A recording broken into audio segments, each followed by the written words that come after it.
hard days.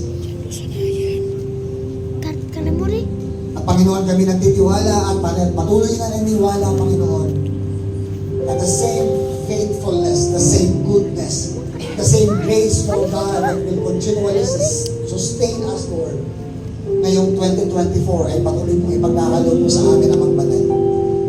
At patuloy po kami, Panginoon, nagdideklara, O Diyos, ng patuloy na kalakasan at pagpapala sa bawat isa po sa amin ngayong umaga ito, Panginoon, nasa darating na bagong taon. Maraming salamat, Panginoon. Patuloy ka namin pupurihin, patuloy ka namin itataas, patuloy ka namin dadakilahin, Panginoon, sa aming mga buhay. Hallelujah. Ito, Diyos, ang aming pasasalamat, ang aming dalangin, Panginoon, sa pangalan ni Jesus. Amen.